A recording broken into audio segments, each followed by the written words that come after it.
L'interrogation sur la nature intrinsèque de la conscience et sa relation potentielle avec le tissu même de la réalité physique constitue l'une des frontières les plus fascinantes et les plus spéculatives de la pensée contemporaine, un carrefour où les spéculations les plus audacieuses de la philosophie rencontrent les équations les plus rigoureuses de la physique théorique.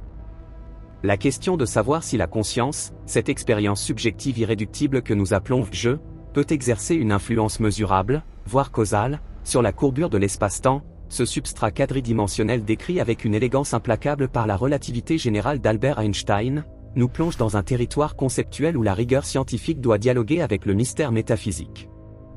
Pour aborder cette interrogation vertigineuse, il est impératif de décomposer les prémices fondamentales de la physique moderne, d'examiner les lacunes persistantes dans notre compréhension de la conscience, et d'explorer les ponts théoriques, aussi ténus soient-ils, qui pourraient relier ces deux domaines apparemment dissemblables. Commençons par le cadre de la relativité générale. Einstein, dans son œuvre fondatrice publiée en 1915, a révolutionné notre conception de la gravitation, la décrivant non plus comme une force agissant à distance selon la loi de Newton, mais comme une manifestation géométrique de la présence de masse et d'énergie. L'espace et le temps ne sont plus des contenants absolus et séparés, mais forment un continuum unique, le non-temps, dont la métrique est dynamique, dictée par le tenseur énergie-impulsion, que nous modélisons par l'équation maîtresse, $G mu égale à 8 fois la constante gravitationnelle divisée par la vitesse de la lumière à la puissance 4 fois le tenseur énergie-impulsion $T mu. Cette équation fondamentale établit un lien direct entre la distribution de la matière et de l'énergie et la courbure locale du non-temps. Les corps massifs, comme les étoiles ou les planètes, déforment cette trame, et les autres objets suivent les géodésiques, les chemins les plus courts dans cet espace courbe, ce que nous interprétons comme la gravité. Or, pour que la conscience puisse influencer l'espace-temps, elle doit, selon cette formulation, se manifester comme une forme d'énergie ou d'information physique contenue dans le tenseur énergie-impulsion $T mu. La physique actuelle, ancrée dans le modèle standard des particules et la théorie quantique des champs, traite l'énergie de manière quantitative et mesurable, énergie cinétique, énergie potentielle, énergie de masse selon la célèbre relation $E égale $m$ fois $C$ au carré. La conscience, telle que nous la percevons subjectivement la point qualia, l'expérience brute du rouge ou de la douleur n'est pas aisément réductible à une forme d'énergie conventionnelle. Elle n'a pas de masse propre connue, n'interagit pas via les forces nucléaires fortes ou faibles, et son interaction électromagnétique est, au mieux, indirecte, médiatisée par les processus neuronaux qui, eux, sont fondamentalement électrochimiques et obéissent aux lois connues de la physique. Cependant, la physique quantique introduit une complexité supplémentaire, ouvrant des portes théoriques que la physique classique avait hermétiquement scellées. Le problème de la mesure en mécanique quantique est central à cette discussion. Un système quantique, avant la mesure, existe dans une superposition d'états, décrite par une fonction d'onde $psi. La mesure provoque l'effondrement de cette fonction d'onde vers un état propre unique, un processus non déterministe et fondamentalement probabiliste. La question philosophique qui hante la physique depuis Bohr et Heisenberg est, qu'est-ce qui constitue une mesure ? Est-ce l'interaction avec un appareil macroscopique, ou nécessite-t-elle l'intervention d'un observateur conscient ? Des interprétations, bien que minoritaires aujourd'hui, comme celle de Wigner, postulent que l'effondrement final n'est déclenché que par l'accès de l'information au domaine de la conscience. Si tel était le cas, la conscience ne serait pas simplement un épiphénomène passif des processus cérébraux, mais un agent actif dans la réduction de l'indétermination quantique. Si la conscience est l'agent qui sélectionne un état parmi une superposition, alors elle manipule, en un sens, la réalité physique au niveau le plus fondamental. Transposons cette idée au niveau macroscopique de l'espace-temps. Pour que la conscience courbe l'espace-temps, il faudrait que l'acte conscient soit associé à une quantité d'énergie non négligeable ou qu'il modifie la distribution de l'énergie-impulsion de manière non locale ou non triviale. Les processus neuronaux, bien que complexes, sont décrits par des lois thermiques et électromagnétiques. Le cerveau humain, dans son ensemble, est un système thermodynamique qui dissipe environ 20 watts de puissance sous forme de chaleur. Si la conscience était simplement l'état global de ce système, son impact gravitationnel serait négligeable, indiscernable du bruit de fond cosmologique ou des fluctuations thermiques. L'énergie associée à la modification d'un seul bit d'information, même au niveau quantique, est limitée par le principe de Landauer, qui stipule qu'effacer un bit d'information classique nécessite une dépense minimale d'énergie égale à $K-B$ fois la température $T$ fois le logarithme naturel de 2, où $K-B$ est la constante de Boltzmann. Même si l'on multipliait cette énergie par le nombre estimé de synapses dans le cerveau, soit environ 100 billions, l'effet gravitationnel serait minuscule, bien en deçà de ce que nos instruments les plus sensibles, comme les interféromètres LIGO ou Virgo, peuvent détecter. Cependant, l'espoir réside dans la recherche d'une physique au-delà du modèle standard, ou dans une interprétation radicale de la mécanique quantique elle-même. Certains physiciens et philosophes, comme Roger Penrose et Stuart Amroth avec leur théorie Orshor, Orchestrated Objective Reduction, proposent que la conscience émerge de processus quantiques non calculables se déroulant au sein des microtubules, des structures protéiques présentes dans les neurones. Selon Penrose, ces processus seraient liés à une forme de réduction objective de la fonction d'onde, provoquée par une instabilité gravitationnelle intrinsèque à la structure de l'espace-temps lui-même, lorsque la superposition quantique atteint un certain seuil de courbure gravitationnelle. Dans le modèle Orshor, l'acte conscient n'est pas la point cause de la courbure, mais plutôt la point manifestation d'une interaction gravitationnelle quantique à l'échelle des microtubules. Si cette théorie était exacte, elle impliquerait que la conscience est fondamentalement liée à la géométrie de l'univers, mais elle suggérerait que la conscience n'est pas l'agent initiateur du changement gravitationnel, mais plutôt le récepteur d'un phénomène physique fondamental régissant la structure de l'espace-temps lui-même. L'information consciente serait alors corrélée à des événements de réduction objective induits par la gravitation quantique. Néanmoins, cette théorie reste hautement spéculative et rencontre de fortes critiques, notamment parce que les processus quantiques complexes sont extrêmement difficiles à maintenir cohérents dans l'environnement chaud et humide du cerveau, un phénomène connu sous le nom de décohérence rapide. Pour que la conscience .ban activement l'espace-temps, nous devons postuler une forme d'énergie ou d'information non conventionnelle. Une piste intéressante explore le concept de matière exotique ou d'énergie négative. La relativité générale permet théoriquement l'existence de régions où la densité d'énergie est négative, ce qui, au lieu de créer une courbure positive, attraction, créerait une courbure négative, répulsion gravitationnelle ou formation de trous de verre. Des concepts comme les métriques d'Alcubierre, décrivant une bulle de distorsion pour le voyage supraluminique, nécessitent des quantités massives de telles énergies négatives pour contracter l'espace devant et dilater l'espace derrière. Si la conscience pouvait générer ou manipuler ces champs d'énergie négative, même à une échelle minuscule, elle pourrait théoriquement induire des changements locaux dans la métrique spatio-temporelle. La question devient alors, quelle est la nature physique de l'intention consciente ? Est-ce une force nouvelle qui ne correspond à aucune des 4 forces connues ? La physique actuelle ne reconnaît aucune 5e force fondamentale qui serait exclusivement médiatisée par la subjectivité. Toute influence sur l'espace-temps doit passer par l'énergie-impulsion. Considérons l'aspect informationnel. Certains physiciens, pionniers dans la théorie de l'information quantique, suggèrent que l'information est plus fondamentale que la matière ou l'énergie. John Archibald Wheeler a popularisé l'idée du hit from bit, suggérant que chaque entité physique provient d'une réponse binaire, d'un bit d'information.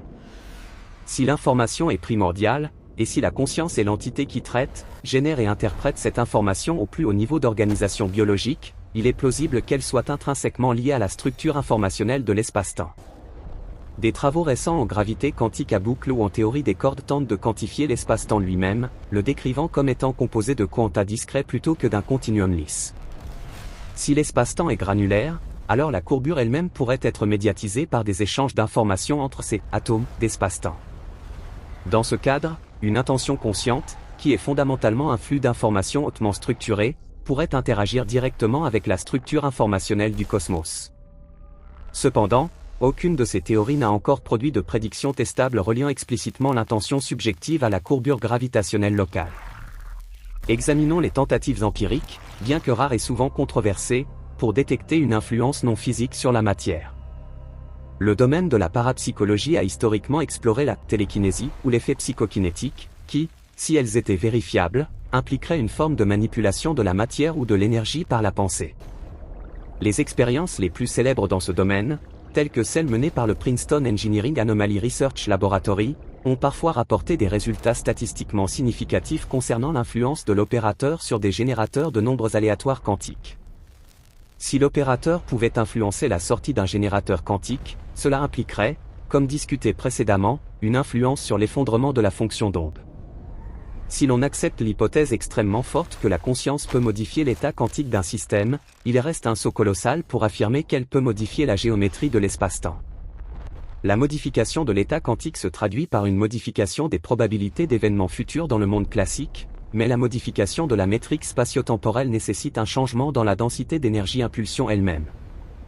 Pour illustrer la différence d'échelle, imaginez le champ gravitationnel terrestre à la surface, il est de 9,8 mètres par seconde au carré. Pour créer une variation décelable dans ce champ par une simple pensée, il faudrait mobiliser une énergie équivalente à une modification substantielle de la masse totale de la Terre, même si cette modification était transitoire. Cependant, la notion de « pensée » pourrait ne pas être une énergie au sens conventionnel, mais plutôt une perturbation de la structure causale elle-même, un concept qui touche aux boucles temporelles fermées et au paradoxe de causalité. Dans certaines solutions aux équations d'Einstein, comme les cylindres de Tipley ou les métriques traversées par des trous de verre, il est mathématiquement possible de créer des courbes de temps fermées, permettant à un événement d'influencer son propre passé. Si la conscience était capable d'induire de telles structures, elle ne se contenterait pas de courber l'espace-temps de manière statique, elle modifierait sa topologie causale. La philosophie de la causalité est alors mise à rude épreuve. Si une décision consciente dans le présent pouvait modifier les conditions initiales qui ont mené à cette décision, nous ferions face à un paradoxe de cohérence. La physique théorique, notamment les travaux sur l'autocohérence de Novikov, suggère que si de telles boucles temporelles existent, seuls les événements cohérents avec le passé sont possibles, excluant les paradoxes. Une telle restriction impliquerait que même si la conscience pouvait tenter de plier le temps, la géométrie de l'univers imposerait des limites causales strictes. Un autre angle d'attaque philosophico-physique explore la nature non locale de la conscience. Les corrélations quantiques, telles qu'elles sont prouvées par les inégalités de Bell, montrent que deux particules intriquées partagent un état commun, et la mesure de l'une influence instantanément l'état de l'autre, indépendamment de la distance. Cette non-localité est l'un des aspects les plus contre-intuitifs de la réalité quantique. Si la conscience humaine, ou un champ conscient, était intrinsèquement non local, peut-être en étant lié à des dimensions supplémentaires non compactifiées dans la théorie des cordes, ou en étant une propriété émergente de l'intrication à l'échelle cosmique, alors son influence ne serait pas limitée par les contraintes locales de la relativité restreinte. Si la conscience était non locale, elle pourrait exercer une pression sur le tenseur énergie-impulsion de manière distribuée ou instantanée à travers l'espace, ce qui pourrait se traduire par une modification globale de la métrique spatio-temporelle, peut-être même affectant la constante cosmologique, le terme qui décrit l'énergie intrinsèque du vide responsable de l'accélération de l'expansion de l'univers. La valeur observée de la constante cosmologique, bien que non nulle, est extraordinairement petite comparée aux prédictions issues de la théorie quantique des champs, un désaccord connu sous le nom de « problème de l'énergie du vide ». Si la conscience pouvait influencer ce terme, elle modifierait l'évolution dynamique à l'échelle cosmologique. Imaginons un scénario où l'univers lui-même serait une sorte de vaste ordinateur quantique dont la conscience serait la fonction d'onde globale en cours de calcul. Dans cette vision panpsychiste, la conscience n'est pas point dans le cerveau, mais est une propriété fondamentale de toute la matière, et notre conscience individuelle est une complexification locale.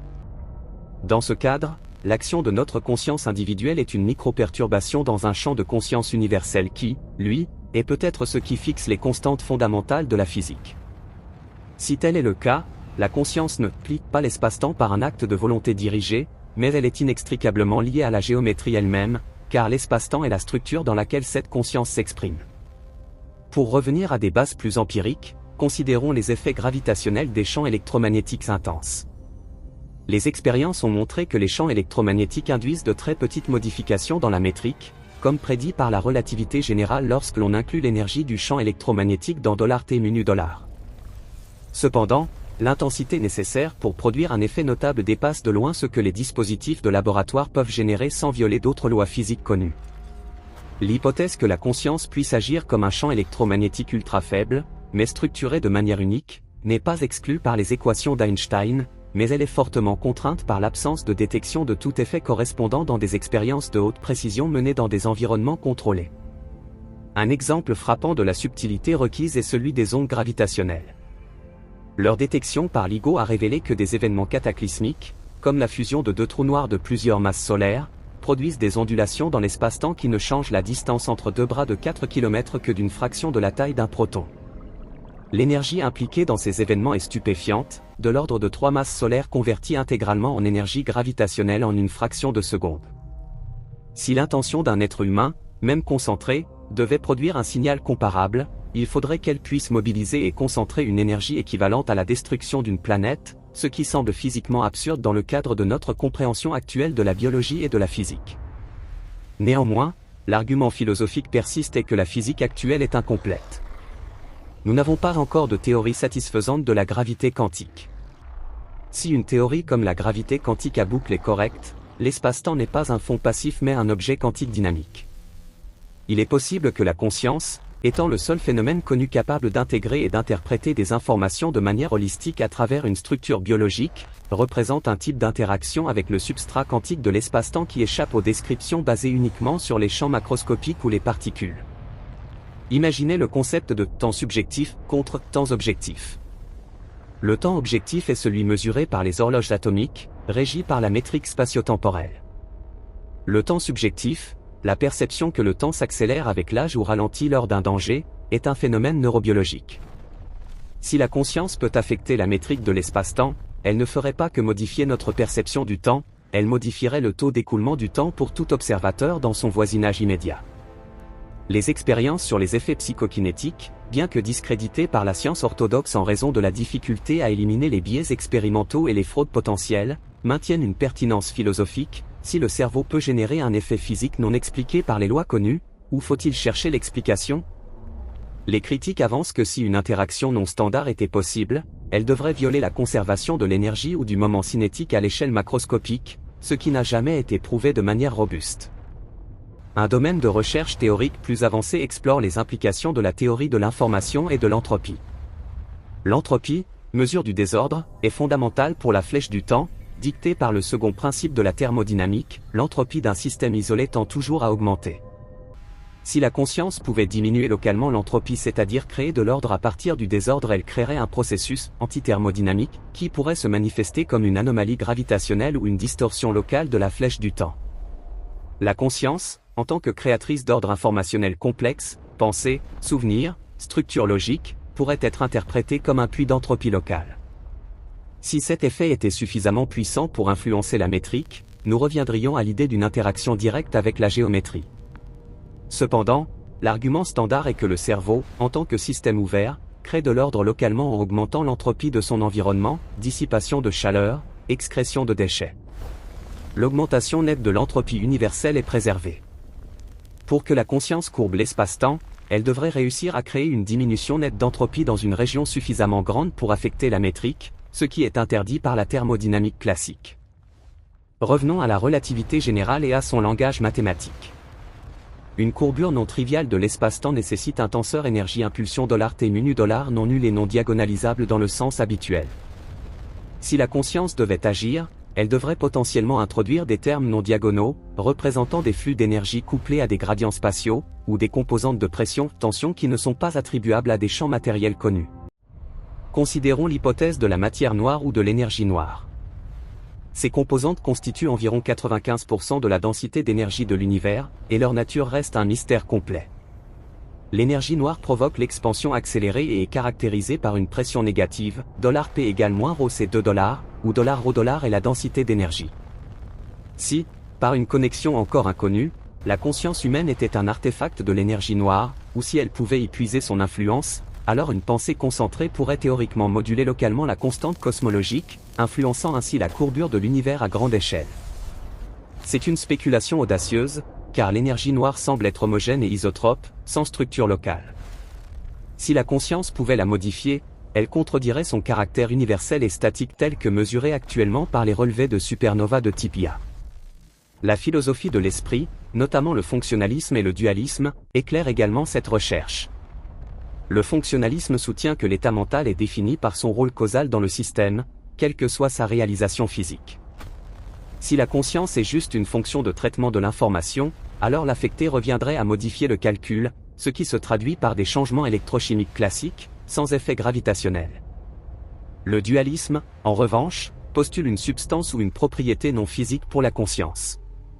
Si la conscience est non physique, elle ne peut, par définition, figurer dans le tenseur énergie-impulsion physique $T mu nu $ et ne peut donc pas, par les lois de la relativité générale, courber l'espace-temps.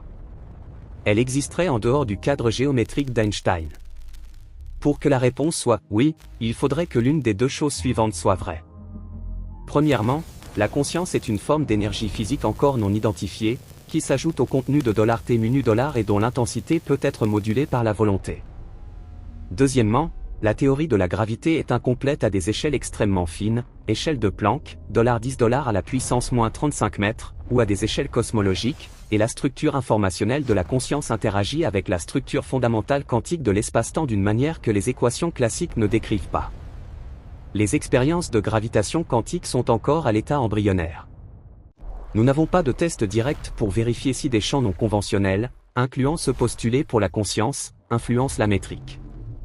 Les expériences actuelles se concentrent sur la détection de gravitons ou sur la preuve de la nature quantique de la gravitation elle-même. Par exemple, des dispositifs tentent de mettre en superposition gravitationnelle deux masses microscopiques pour voir si leur état quantique est conservé, ce qui serait une preuve cruciale que la gravité obéit aux lois quantiques. Si la gravitation est quantifiée, alors l'information et par extension la conscience pourraient interagir avec ces quanta gravitationnels. Prenons l'exemple des expériences de conscience à distance ou de prédiction menées dans certains laboratoires, souvent en dehors du courant dominant de la physique, qui tentent de détecter des influences prédictives. Ces expériences, bien que souvent critiquées pour leur méthodologie, tentent essentiellement de voir si l'intention peut modifier le futur immédiat. Si l'intention pouvait prédire un état quantique avec une probabilité supérieure au hasard, cela serait une preuve d'une interaction non locale et non conventionnelle de la conscience avec le monde physique. Si l'on étend cette influence au niveau géométrique, on parle alors d'une modification de la structure causale elle-même. Pour illustrer la magnitude du défi, considérons la courbure de l'espace-temps autour de la Terre. Cette courbure est responsable de la chute des pommes, de l'orbite de la Lune. Elle est déterminée par la masse de la Terre, environ 5,4 fois 10 à la puissance 24 kg. Pour produire une variation de cette courbure qui soit significativement perceptible par des moyens physiques autres que la pensée, il faudrait une variation énergétique massive. Même si l'on supposait que le cerveau humain, par une prouesse énergétique inimaginable, pouvait transformer toute son énergie métabolique annuelle, soit environ 100 000 calories converties en énergie pure, soit environ 4,1 fois 10 à la puissance 9 joules, en courbure spatio-temporelle, l'effet gravitationnel serait fugace et localisé, se dissipant instantanément dans l'environnement. La seule possibilité réside donc dans une interaction non énergétique, ou dans une interaction d'une nature que nous n'avons pas encore formalisée. La théorie de l'information quantique suggère que l'information a une réalité physique. La conscience est le summum de l'organisation informationnelle. Si l'espace-temps est fondamentalement informationnel, la conscience pourrait réécrire localement cette information, ce qui se manifesterait par une modification de la métrique. Considérons les trous noirs comme des exemples extrêmes de courbure. Les trous noirs sont décrits par la métrique de Schwarzschild-Hooker, dépendant uniquement de leur masse et de leur moment angulaire. Ils représentent la limite où l'espace-temps est si courbé que la lumière ne peut s'échapper.